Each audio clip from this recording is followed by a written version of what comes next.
The High Street broadcast is on air in 5, 4, 3.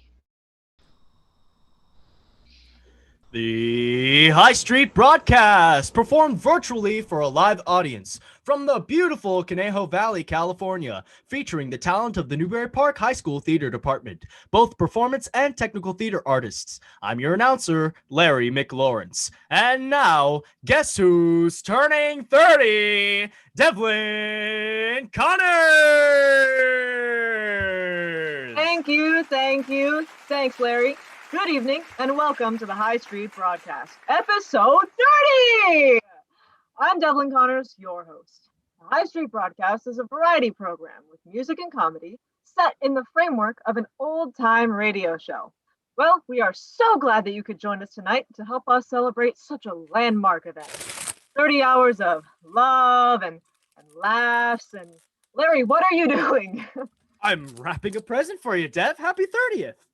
Oh, geez, Larry, that's awful nice, but you really didn't have to do that. Hey, I'm a giver. Besides, it's nothing you wouldn't do, right? Well, actually, After all, we've been friends for a long time now, so I'm sure you got me a present too.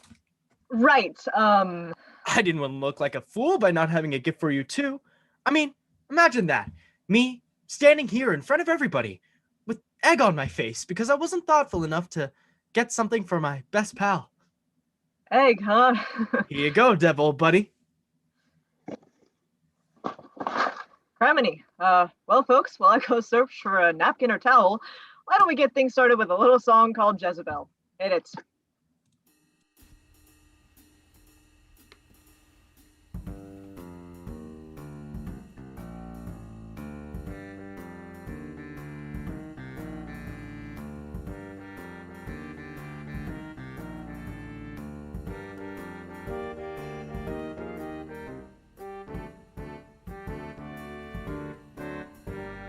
Love whispers sweetly, then journeys away, leaving me blue-eyed, but this I can say, the devil's no man, but a soft southern belle. The devil's name is Jezebel. I gave her my heart and she boxed it to go. If her heart was open, there'd be nothing to show. How can one girl conquer an army of men? Then with a wing start to do it again, makes you wonder why. Give it a cry. Ask the Lord above. Why she sold in your love. With a fond farewell. Gee, it's been swell. But Jezebel's done dragged me to hell.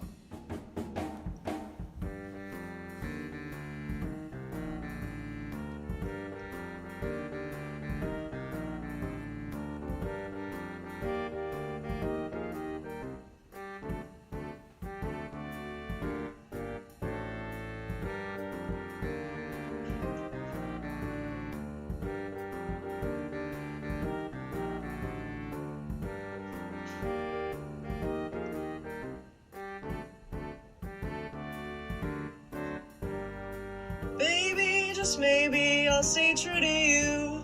Keep loving, honey, I know just what to do. Love whispers sweet into your ear. It sounds even sweeter when you let it get near. Makes you wonder Give why. it a cry. Ask the Lord above. Why she sold in your love. With a fond farewell. Gee, it's been swell. But Jezebel's done dragged me to hell. But Jezebel's done dragged you to hell. But Jezebel's done dragged me to hell.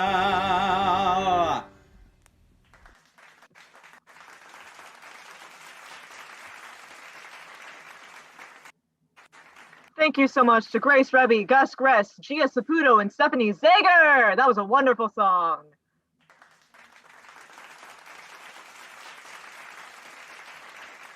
Devlin, Yes, Larry? are you going to open it or not? Here we go again. Can I open it later, Larry? Sure, why don't you wait till next week? Oh, better yet, why don't you wait till episode 50 and you can just give it right back to me? Fine, all right, let me see. Let's see here.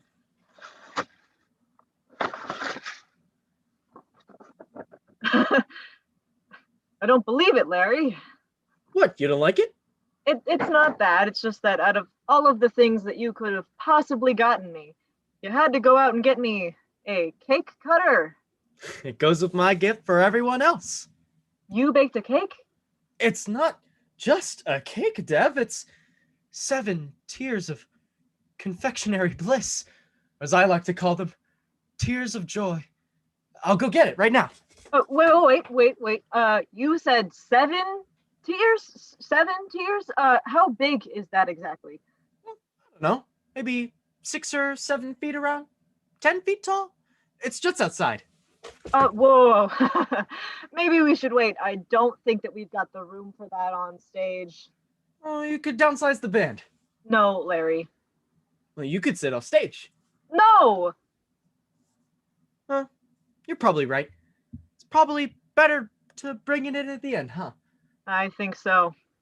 Okay. That's what I call good radio, ladies and gentlemen. 3 minutes without a gag.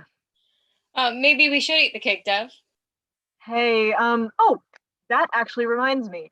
Because it's our Big Show 30, we've decided to do things a little bit differently. We'll be foregoing our cereal so that we can spend some time visiting with some of our favorite guests of the past and with some of our favorite characters, mixed in with a few new ones and maybe a surprise or two. Wait, no cereal? No? What about the jingle? Yeah, we're all here to hear that jingle. I'm sure that they're here for more than that. No, we we aren't. Nuh-uh.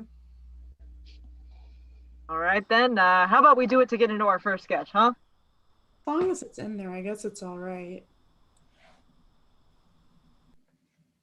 What are you guys talking about? We have to have the jingle.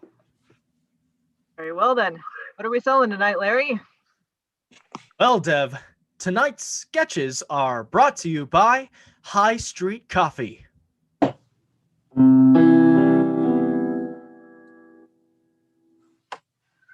High Street. High Street. High Street. High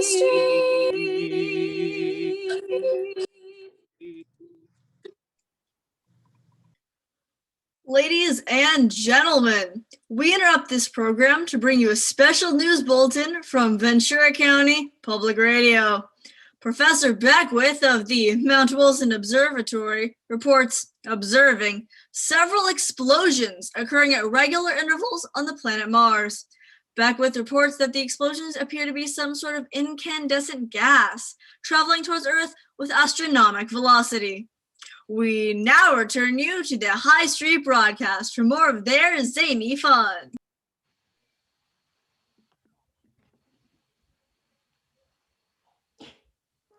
Evening, George. Is it? Yeah, I guess. So, I see you're digging a hole in your backyard again. Am I? Well, that hole isn't digging itself, is it? Isn't it? So, what you doing, George? Nothing. Tra-la-la. I get it. You don't want to tell me, do you? Don't I? Fine, I get the picture. Oh, come on! Why are you digging that hole? No reason. Tra-la-la. You sure are a weird kid. You know that, George Sanderson? Am I? This is the 3rd time this month I've looked over my fence to find you digging a hole in your yard. Is it?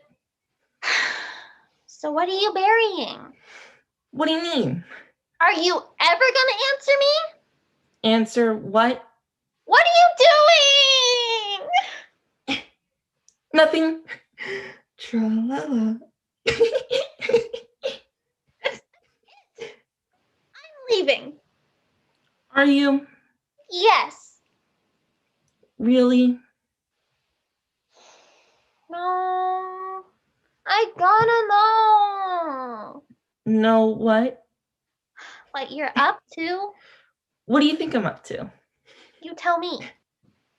Nothing. Tra-la-la. Give me that shovel. What shovel? Stop it. Give it. Ladies and gentlemen, due to the unusual nature of what we mentioned within our bulletin a moment ago, we have arranged an interview with Professor Standish of Moore Park College, who will enlighten us with her own views of what these strange occurrences could mean and just what sort of effect, if any, we can expect from these events. We take you now to Wally Hayes, our field reporter, for that exclusive interview with Professor Standish. Wally? Thank you, Susan. Wally Hayes here, speaking to you from the science room at Moore Park College. I'm standing in a very large, rectangular-looking room full of important-looking devices and just a large array of crap all over the place. Yes, piles of just stuff. The whole place looks extremely scientific because I feel just as glazed over and numb looking at the junk in this room as any science class I ever took. What you're hearing behind me, Susan, is, well, I don't really know what it is, pretty much have no idea, but it looks scientific and it sounds very important. Perhaps numbers are involved. Behind me, just to paint a picture for you, behind me is Professor Standish, standing on a very large thing and looking through what appears to be a kaleidoscope. It's a telescope. Professor, would you be so kind as to explain to our listeners at home what you see as you look towards Mars through your stethoscope? Telescope. We call it a microphone, ma'am. I don't observe anything. I can't hear you, ma'am. I don't observe anything out of the ordinary at the moment. A small red sphere of iron oxide floating through the vast expanses of space. I can make out distinctly Olympus Mons, our solar system's largest mountain, as well as the deep dark caves across the red planet's face and the dark striations across its surface. Tell me, ma'am, very important.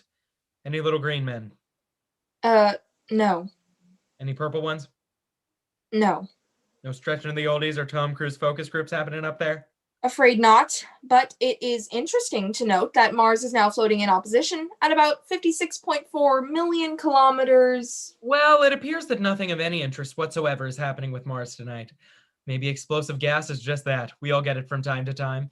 Thanks to Professor Standish for this fascinating take on tonight's events. Back to you, Susan. We now return you to regularly scheduled programming. Good night, George. Sweet dreams, darling. Mwah! I love you. Do you? I surely do. Oh, and by the way, I don't want you hanging around that Sally Jenkins anymore. Why not?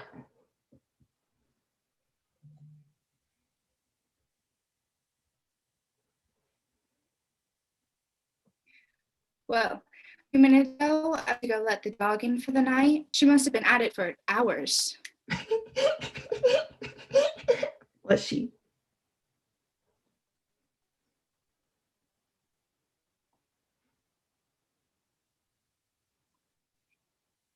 Yeah, and I shooed her off and called her mother. Do you? Who knows?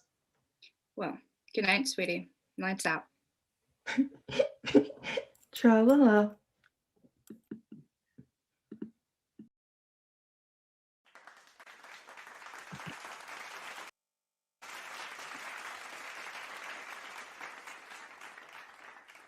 And now, folks, one of our favorite family circles that we've gotten to know over the years comes from a little place called Aberdeen Square. We thought it might be nice to welcome them back again tonight. So, why don't we travel on south just as the summer sun is beginning to set? I see that Pappy's taking a nap on the porch. Trying to. And it looks like Georgia has just stepped into the kitchen to see what Tyler has been cooking up.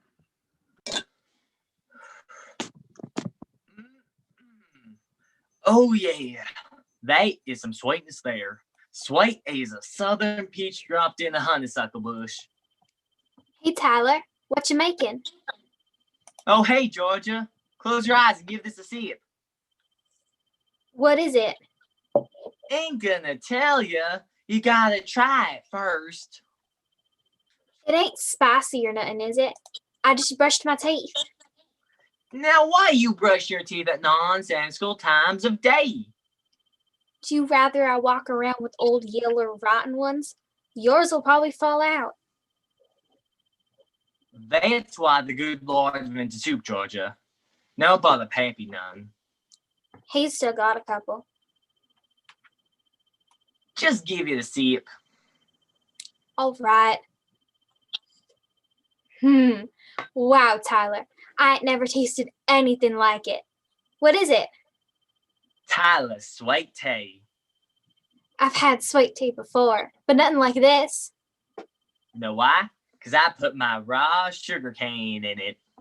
Oh, Lord, give me some more. What in tarnation are you two doing in there? Nothing, Pappy. Tyler's just having me taste his sweet tea. Oh, sweet tea, huh? I sure love sweet tea. This here's parent something. Yes, sir, I do love sweet tea and, What, Pappy? You say something? Well, you was just saying how you sure do love your sweet tea and, Must have forgot. You feeling all right, Pappy? Sure am. Never better, 'cause look who showed up at the door. Evening, Georgia. Evening, Georgia. Yeah. Tyler, this is Colonel. Pappy and I made his acquaintance last Sunday at the market. Hi, Colonel. How's things? Mighty nice night, Miss Georgia. Mighty nice indeed. My name's Tyler. You sure do look lovely tonight, Miss Georgia. Lovely as a soft summer night. You know there's a real soft summer's night going on right outside. Why don't ya visit it? Tyler! What I say? Don't mind him, Colonel. He's just a little thick. Not at all. A big brother should be protective. You know, the Colonel comes from a real nice Southern family, Tyler. Goes way back. He's a real Southern gentleman. I'm shy. He's come a-calling on Georgia. What? Now, Tyler, you and your stepsister behave yourselves in here. Connor's discussing in the other room. Did you say they were stepbrother and sister? Now, Tyler, you be nice to that fella. Looks like there's enough nice coming from you. That's right, but they think step means they gotta walk each other after church. You take that back.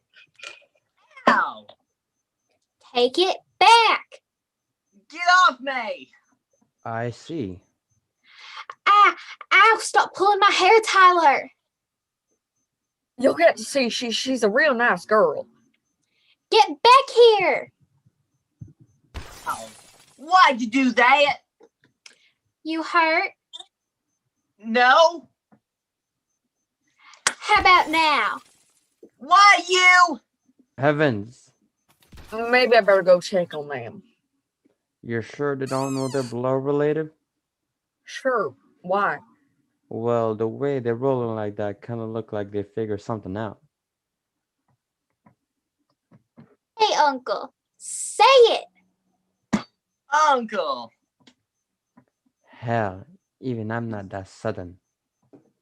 All right, you yardbirds, get up off the ground. I swear it's like trying to marry off a one-eyed badger. Now say your sorries. Sorry, Pappy. Well, Colonel, how about you, George, and me on a picnic this weekend? Well, to be true, I'm a little busy this weekend. Then next? I'll check on that. I better say good evening, Sir Georgia, Tyler.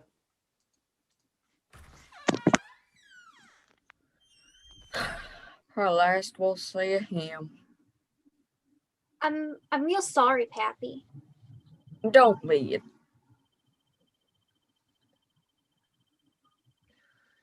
He was a bit old for you. He was not. He's dignified. And I bet you think Methuselah's a romantic lead in the Bible. You deserve better. You really think so? I say, it is still too bad. I was looking forward to that picnic. You can still have your picnic, Pappy. Sure, you two can go. No, Tyler. If Pappy and I are going, you better be there too. I guess I could bring my sweet tea. Oh, sweet tea. I sure love sweet tea. The circus parents. Yes, sir. I do love sweet tea and, What, Pappy? and I saw someone on the porch. Grab the pitcher. Let's go out there. Sure thing. I'll get the glasses.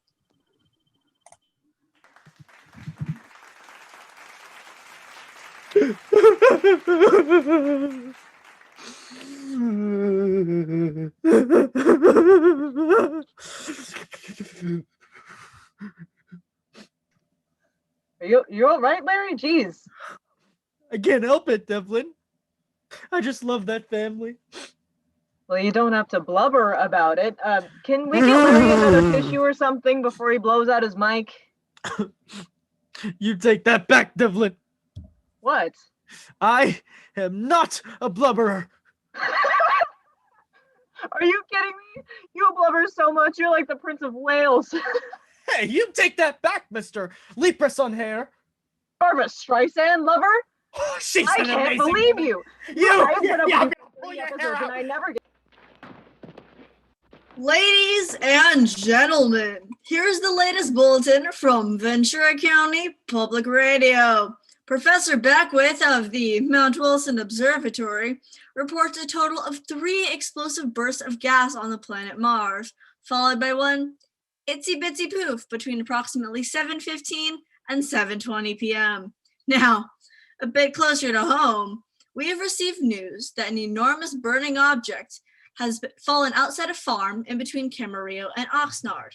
Although there has been no official connection between the fiery object and the explosive burst of gas on Mars, Professor Standish from Moorpark College has been requested by the authorities to observe the object.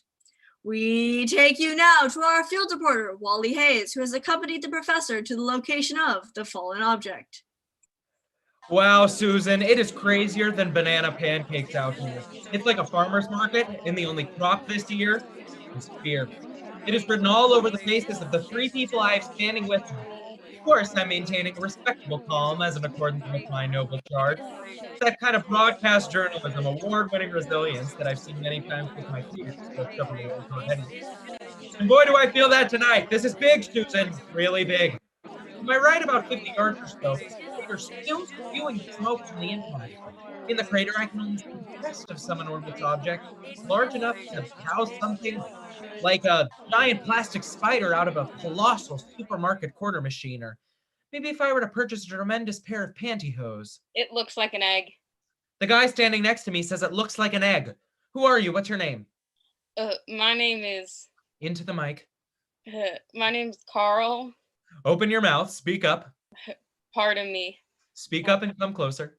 My name's Carl Franklin. Well, Carl, without yelling, can you describe what you saw just moments ago? Well, I didn't see none. I was listening to that High Street broadcast, and then this Devlin Connor guy came up, and I was kind of falling asleep. Right. And then you saw it. I told you I didn't see nothing. I was listening to that Devlin Connor guy, and then all of a sudden this big and well, it was like there wasn't a scream exactly, but it was like that. All right, thank you, sir. Well, it appears that what we have now. Well, hi, Mom. You're finished. Stand over there. It appears the police have arrived and are now beginning to break up a small group of curious spectators that have gathered around the crater. Oh, there's Professor Standish. Professor! Oh, no. Professor, what's your take on all this? Well, the only Make explanation... it interesting. I'm sorry? Nothing. Go on. It appears that a meteorite has impacted with Earth in the... Talk like a person. I beg your pardon? Like a normal person. In the vicinity of Camarillo. I can't understand you. A space rock has hit the ground. Where? Moron. Hang on! What the? Run! Oh my god! Run for your life!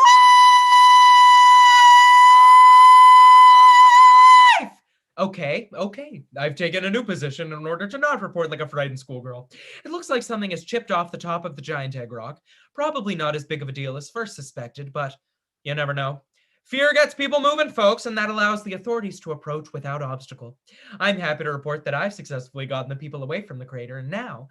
Wait, what was that? I don't quite know how to describe. I thought I saw a shadow, but no, there is something. It's rising up from the hatched rock. It's towering. It's looking very tall, 40 feet in height. With the smell of Paul Bunyan, it's frightening, folks. Absolutely fearsome in appearance. Citizens of Earth. It's beginning to speak now. Space tidings, space tidings. Hold on, I wrote this down. It now appears that Professor Standish is approaching the creature in an attempt to communicate. Greetings, space being. The people of Earth welcome you. Why are we talking like this? Isn't this how you speak? No, thought you sounded like this. No, we're pretty normal. This is just silly then. It's all about the first impression too. Oh, where do you come from, creature? We come from Mars. What do you mean, we? Oh, how rude of me. Ladies, come on over here. By the chaps of Pecos Bill, there are 3 more great tripods now. They're lumbering their way through the trees. They've stopped just behind the first. Well, sit me on a cactus. You sound ridiculous, you know that? What do you want from us, Martians? Glad you asked. Prepare yourselves. You ready for this, ladies? All right, puny Earth dwellers, those Martians you've always wondered about, well, they're here. Believe me when I tell you, the red planet's full of solid gold, baby. And we've got a plan. Isn't that right, ladies? And it goes a little something like this. When I was just a little squid, 1 trillion miles from here, I took joy in all my toys, like death rays, lasers, and, well, I suppose anything that would generally explode in your face. I destroyed the Starship Troopers. The skies have all been cleared. But here's a spot, a small blue dot that will be my final frontier. Annihilation is what I'm aiming for. Annihilation is thrilling. If speculation has brought you to this door, let's make it clear. What's that I hear? The human race is fried, oh dear. Seems to me the aliens are the only ones who scored. Annihilation's like disaster, but with more guns, more gore, and general stuff strewn on the floor. Your monuments have all but tumbled down. Don't you love it? Your blockbuster movies shot on IMAX 3D, even with Bruce Willis, just don't seem to thrill us like the calamity, kablamity, the downright thrill. So girls, kick up those tripods and get ready for this. Annihilation is what we're aiming for. Annihilation is thrilling. If speculation has brought you to this door, since your creation, you've been such a cosmic bore. It seems to me annihilation is in store. Kablam! Myself, the Martian. Thank you, ladies and gentlemen. Try the veal. Hey, that's my cow. Oh, blow it out your ozone. Hey, you can't speak to us like that. Oh no? Listen up, space mites. By tomorrow morning, your planet will be nothing more than a pile of rubble. Your precious history, nothing more than a cosmic hiccup cured by me throwing you on your scruffy heads. Any questions? Yeah, why are you English? Don't mess with the evil space voice, or I'll throw you on a Death Star populated by damn dirty apes, understand? All right, ladies, let's get this party started. Things are getting bad out here, Susan. It now seems the Martian tripods have started to fire on the crowd. Some of the small group of locals are trying to fight back by throwing anything they can find. The rest have fled. I've taken a position within a rickety outhouse where I can still view things through a crescent-shaped cutout in the door. What I'm seeing now is horrific. Lasers blasting every which way, some striking 20 yards from here, 10 yards. I think I'm, oh God.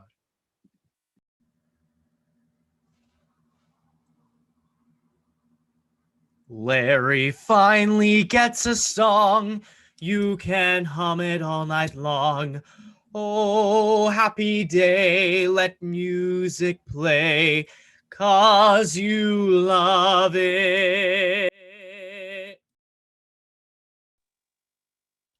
Here now is a special news broadcast from Public Radio America. From a small rural section of California comes a horrifying tale straight out of a science fiction picture. I'm Liam Burrows. At approximately 7:20 Pacific time, Ventura County was rocked by what many conjecture to be their all too familiar tremor. In fact, what shook the ground was not an earthquake, but an object of unknown origin striking the ground in Camarillo, just outside Newbury Park. What followed was a series of 3 offensive strikes from, dare we say it, extraterrestrials? Help is on the way from nearby Point McGill. However, even with this news, locals have begun forming militia in an attempt to halt the Martians' advance. Public Radio America's Crystal Sawyer is at the site now. Crystal? Oh, we're on? Thank you, Lane. Good evening. This is Crystal Sawyer reporting from just outside Newbury Park, California. What you're hearing behind me is not the sound of tanks, but the approach of monster pickup trucks arriving. With police forces and firefighters stretched out along the borders of the more populated areas, some folks have decided to take matters into their own hands out here. This ragtag civilian army is led by retired Commando Czech Bridger. Czech, do you truly believe it possible to hold the Martians from just beyond us here and keep them from reaching the populated towns of Newbury Park, Thousand Oaks, and neighboring Agora and Moore Park? Miss Sar, I'm telling you better than that. I'll bet you one tooth, my rattlesnake head keychain, that my boys and me will have them squid squish beneath our boots by dawn, or my name ain't Czech Bridger. Well, confident as you may be, Miss Bridger, local. In fact, let me borrow that mic for a sec, would you? You can't take that. Thanks, darling. Listen up, y'all. I know you're just itching to go get some Martian goo on your mud flaps. I mean, it's fuel to that fire. I'm willing to give up my prized Gila Monster boots to the first one of you that downs a tripod. I know you boys and girls are tough and ready to brawl the devil for a cinnamon toothpick, but you don't know tough till you know Czech Bridger. I know y'all's been wondering where I came from, so I'll tell you a bit about myself. I raised alpacas in Apple Valley, so I know weird. I met a grizzly bear in the wood once. Them bears are tough, but Czech Bridger, she's tougher. That bear might have met me growling mad, but when he left, he was scared. There's no fooling around here. Tonight, it's going to separate the men from the Cub Scouts, and if you're going to earn your badge from me, you better be able to wrestle a tiger for your stripes. Do I make myself clear?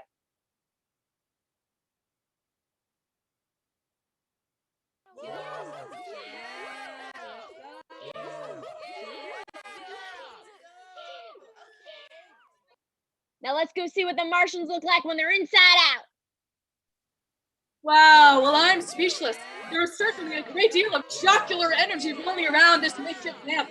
I just hope that somebody, the army, the National Guard, is defend us against these selected marauders. Excuse me, Crystal Sawyer, Public Radio America. What's your name? Gwen Thatcher from Moore Park. Most everyone has been evacuated from the area. Why are you still here? Because Jared Mitchell from my algebra class stole my backpack. That makes no sense. Hold on, there he is. Jared! Jared, get back here! Jared! Oh, hi, Gwen. What are you doing here? Give me back my backpack. I thought you gave it to me for luck. No, I asked you to hold it while I gave Gavin Peterson my phone number. Oh. Did you give it to him? No, you ran away. Score. I mean, yeah, sorry about that. Thought you wanted me to wear it while I obliterated the aliens. It has all my books in it. Gwen, your books won't be of any good if the Martians win. So I'll carry them as a reminder of all the vast human knowledge I'm preserving while I vanquish these otherworldly invaders. Jared, you aren't going to vanquish anything. Oh, yes, I am. I know of no one more fully trained to dominate and destroy these ill-begotten life forms than I, Gwen. The world needs me. And where were you trained for this? I've mastered multiple game consoles, roleplay, first person, you name it. You're going home. Will you go to prom with me if I stay? No. Then it's decided. I must still win your affection. Jared, quit being so stupid. Would you call the beating of one's heart foolish? Or shout idiot to life's sweet breath? I thought not. But if backpacking up to win the world back for the ones I really, really like, i.e. you, if that's stupid, then maybe I am.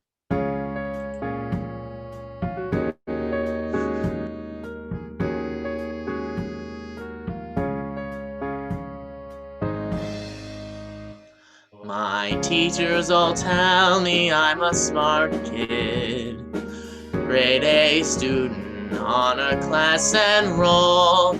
But when I met you, when I went stupid, it seemed all my brain cells caught a cold. Now I'm stupid for you. The words you call me stick to me like they're glue, but they're so true. 'Cause baby, my thoughts are so few. The ones I have are for you. Or maybe video games, you get the point.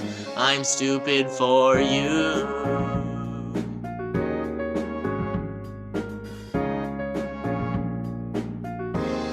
I'm stupid for you, don't ask my IQ. Young love isn't blind so much as it's dumb. I'm stupid for you, a little awkward but true. I wrestle 10 polar bears just to prove I'm stupid for you.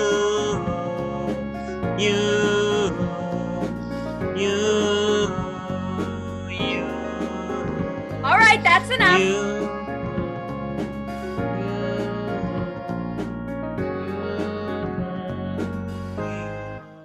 Jared, this isn't a game. These aliens are real and they totally want to zap us to death. I know you like me. You don't have to prove it. Or if you do want to prove it, take up football or track. You'd be good at track, not this. Tomorrow I'll take up track, Gwen. Right now, I need to make sure there is a tomorrow. I better go. No, Jared. It appears that the Martians have returned, folks. Seemingly out of nowhere, 3 gigantic tripods have entered the camp. Don't worry, Gwen. We have Czech Bridger to lead the way. That's right, son. Listen up, boys. I'm up in the ante. First one of you to get one of them squiggly slime balls on the ground gets an authenticated numbered glass from my Charles Bronson whiskey set. Rise to the occasion. Rising. It appears that a tripod has just stepped on Czech Bridger and he's not okay. Jared, don't go. Don't worry, I might be stupid for you, but I'm confident in me. I'm afraid it's become much too dangerous for me to stay and report from this location. I will try to make contact once more, once I found a secure location.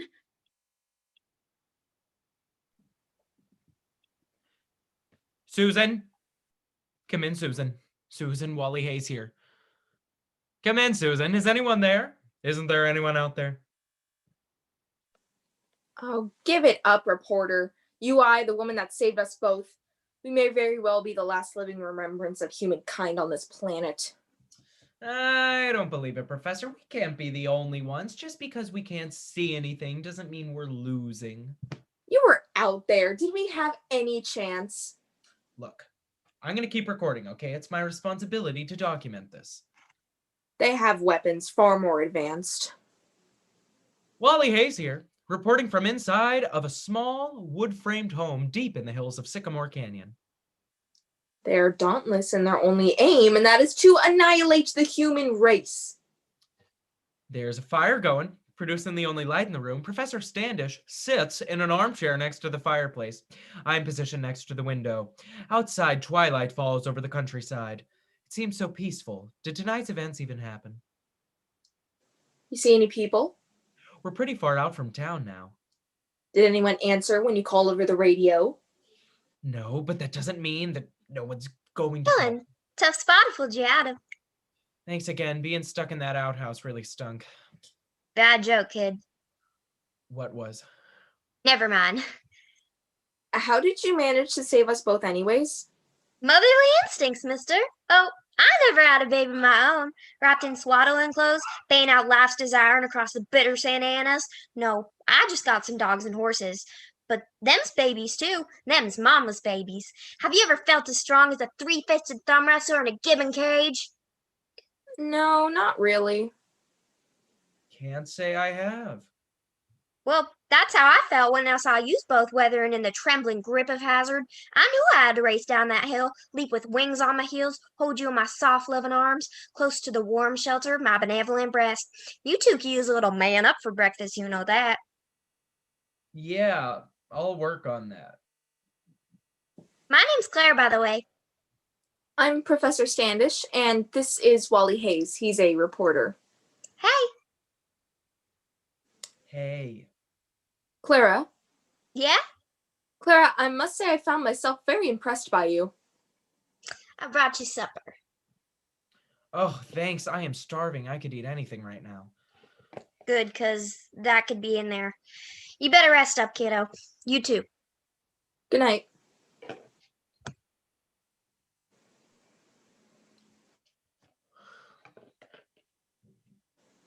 You should have some of this, Professor. It's like plant pudding.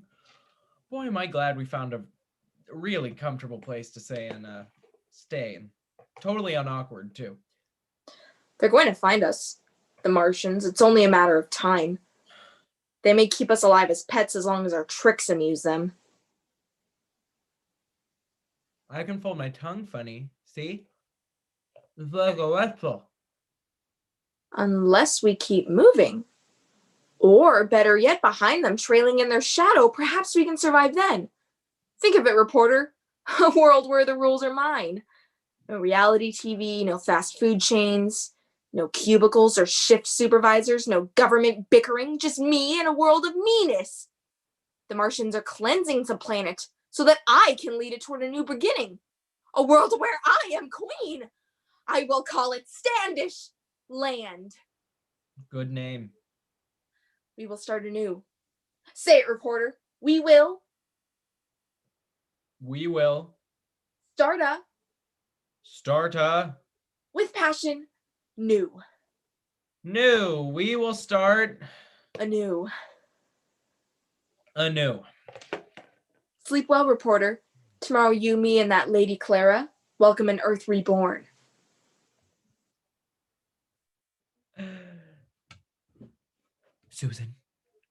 Susan, isn't there anyone out there? Isn't there anyone? I can't let this happen. I'll escape out the window. Then I'll find people, because they are out there, I know it. We'll find each other, and we will win. Ladies and gentlemen, I'm Lane Burrows. We are continuing our attempts to make contact with field reporter Crystal Sawyer, who's now positioned herself at a safe distance from the attacking tripods. Until said communication can be established, we at Public Radio America brought on a team of experts to get their take on these horrifying otherworldly events.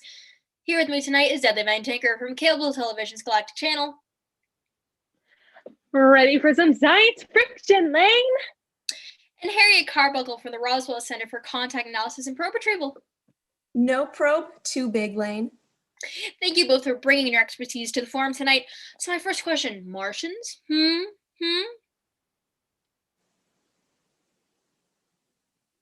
Yes. I mean, yes. It's still hard to say, Lane. Really, how can we know for sure that they're Martians? They're green. There is that.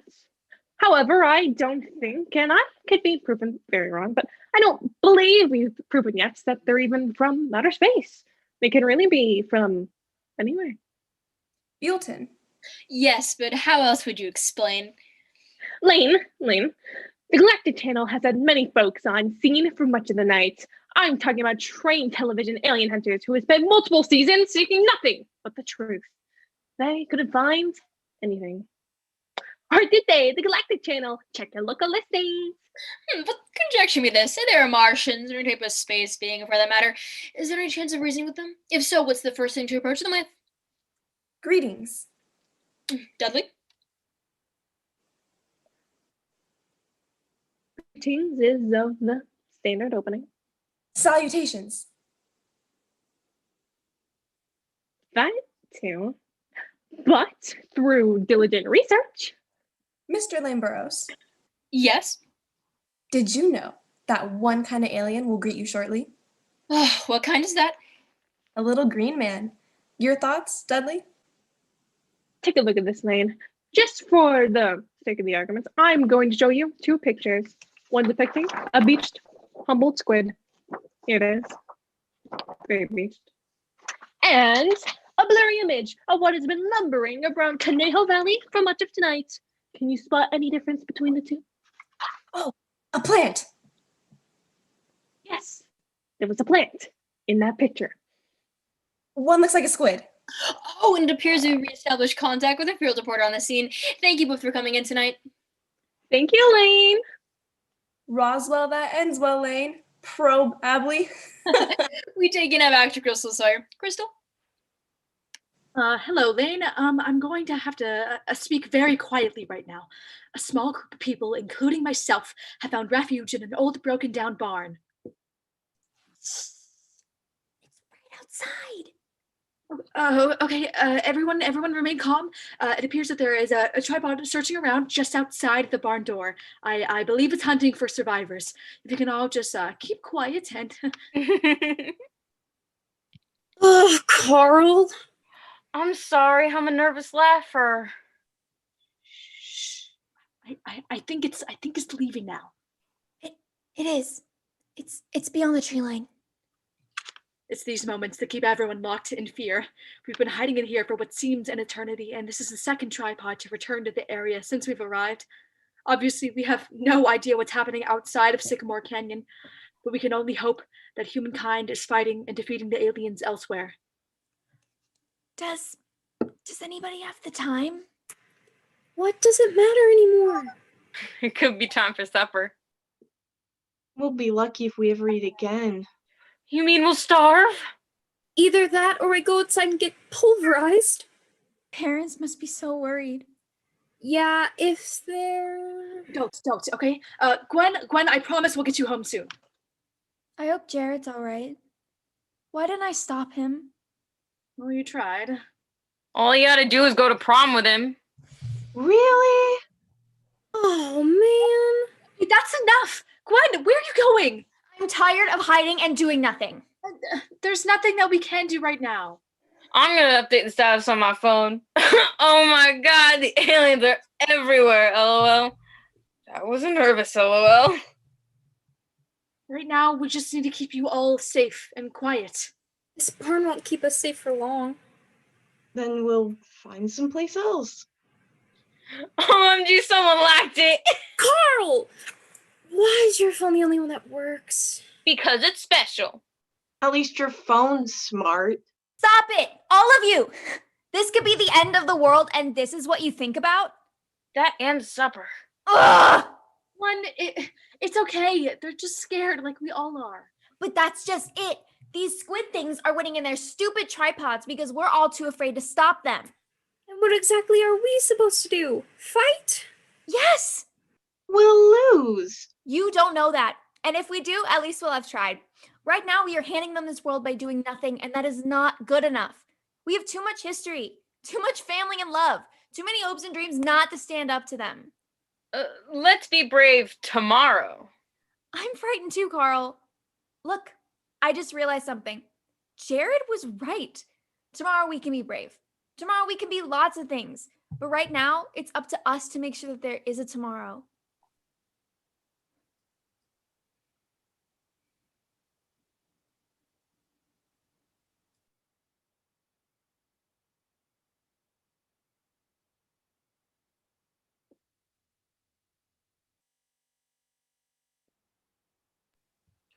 Susan! Susan, come in! Anyone, are you there? Wally, can you hear us? Susan! Oh, thank God! We're picking you up loud and clear, buddy. Oh, good. Then follow me on this one. Oh, the fright and panic, that's not the whole picture. Right now, I'm just turning onto Reno Road, Newbury Park, and the story I see is one of hope, one of courage, and determination. It seems the people have joined together to try and stop the Martians, even if it means the worst for them. We're fighting back, and it's awesome.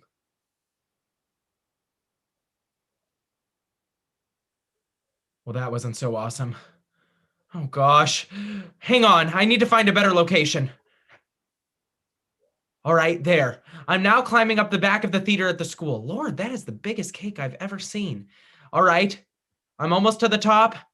Okay, I'm now on the roof of the Performing Arts Center. The view from up here is spectacular. 3 gigantic tripods against the night sky, illuminated by the fire and destruction they have created. And below, the crowd of those fighting desperately to keep their homes and lives. One's turning toward Lesser! They're after me! Oh no. I've got you covered, Carl! Oh, the tripods are beginning to turn on them. Hey! Hey, you! That's right. I'm talking to the 3 nasty slime balls and the walking tin cans. Looks like you could use a little man up for breakfast. Oh, crap. Maybe that wasn't such a good idea. Oh, and being on the roof just may have limited how far I can run. Super. The action on Reno is fierce at the moment. We found ourselves in a face-to-face war with these creatures. For a moment there, hope and the resistance seemed to be slipping from us. But now it appears that the aliens appear to be more interested in the theater for some reason. Why are they going over there? Come back here, you snot slugs! Gwen? Jared, you're all right? I've been stalking the Martians all the way from Potrero. I feel like I've lived a whole lifetime in one evening, Gwen. I'm happy to see your face. I'm happy to see yours. Here's your backpack back. Well, What happened to it? it saved my life. Sorry the books are all charred. Well, I better keep moving. See you at school if we make it. Wait, Jared. You know, Sadie Hawkins is coming up. If we make it, will you go with me? What about Gavin Peterson? Gavin Peterson plays football. You slay Martians. Gwen, I'm totally there. Oh no.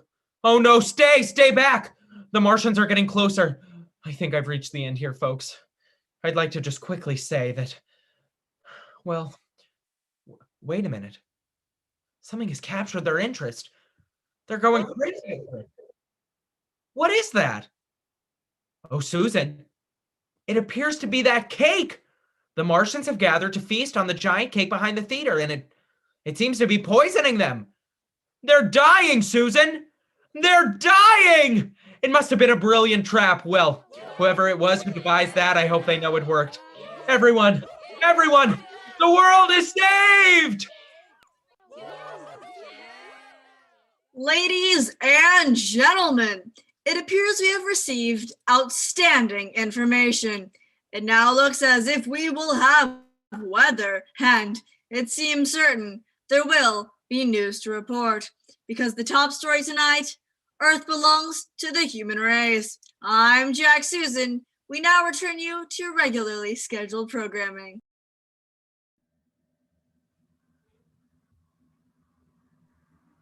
And a crumpet monkey. Crumpet monkey? Really? I didn't say I was proud of it, Dev, but there it is. All out on the table. Well, that's quite a confession, Larry. Well, would anyone else like to say a few words before we wrap this up? I think Larry covered it, Dev.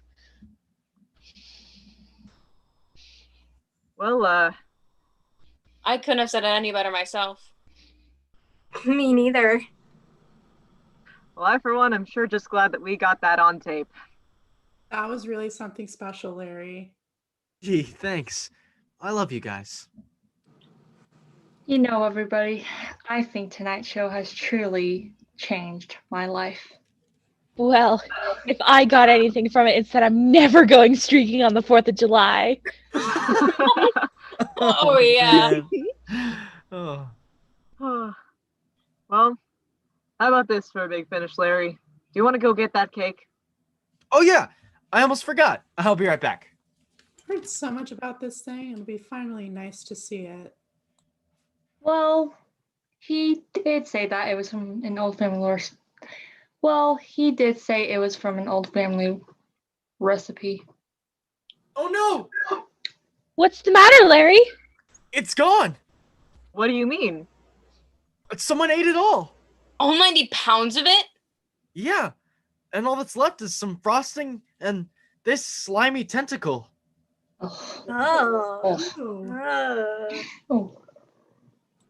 Weird. Yeah. Oh well. It's alright. I guess you can't have your cake. And eat it too. How often has that come up tonight? Well, I think it's time we wrap this up, huh? Oh, yeah. A party at Dev's place. Yeah! Well, folks, we've now spent 30 episodes together. We've shared all the laughter, all the love, and too many wonderful memories to count. And I'm sure that all of us here on stage can agree that we could have never asked for a better audience than you. We can't thank you enough. And we hope to see you again very soon. But for now, that's our show for tonight. Let's have a round of applause for everyone in the High Street broadcast. Special thanks to Ryan Neely and the True High Street broadcast for their creative spark and encouragement that has made this show possible.